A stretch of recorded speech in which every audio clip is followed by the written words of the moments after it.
वफाकी आइनी अदालत में इस्लाम आबाद हाई कोर्ट से एक जज की तैनाती के लिहाज से दिलचस्प सूरत हाल बन गई है। 27वीं तरमीम में हाई कोर्ट जज की सर्विस का दौरानिया कम से कम 5 साल रखी गई है। तरमीम के मुताबिक तमाम सूबों से बराबरी की बुनियाद पर जजेस लिए जाएंगे। फिर इस्लामाबाद हाई कोर्ट से कम एक जज लिया जाएगा। इस्लामाबाद हाई कोर्ट में इस वक्त चीफ जस्टिस सरफराज डोगर 10 साल, जस्टिस मोहसिन अख्तर कियानी 10 साल और जस्टिस मियां गुल हसन औरंगज़ेब मौजूदा एडहाक जज सुप्रीम कोर्ट 10 साला हाई कोर्ट तैनाती का तजर्बा रखते हैं। इसके अलावा इस्लामाबाद हाई कोर्ट के बाकी तमाम जजेस की तैनाती को अभी 5 साल मुकम्मल नहीं हुए।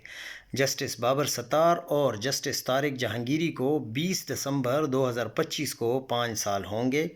इन दो जजेस को वैसे भी आईनी अदालत ले जाने का कोई प्लान नहीं है, लेकिन ट्रांसफ़र का प्लान है। गोया चीफ जस्टिस सरफराज डोगर को और फिर जस्टिस मोहसिन अख्तर कियानी को तो आईनी अदालत लेके जाते नज़र नहीं आ रहे। फिर एक ही नाम बचता है, वो है जस्टिस मियां गुल हसन औरंगज़ेब का। ये मुमकिन तौर पर इनको वफाकी आईनी अदालत ले जाया जा सकता है, लेकिन ये बात मैं मालूमात की बुनियाद पर बिल्कुल नहीं कर रहा, बल्कि कड़ी से कड़ी मिला कर रहा हूँ कि ये पॉसिबिलिटी बन रही है।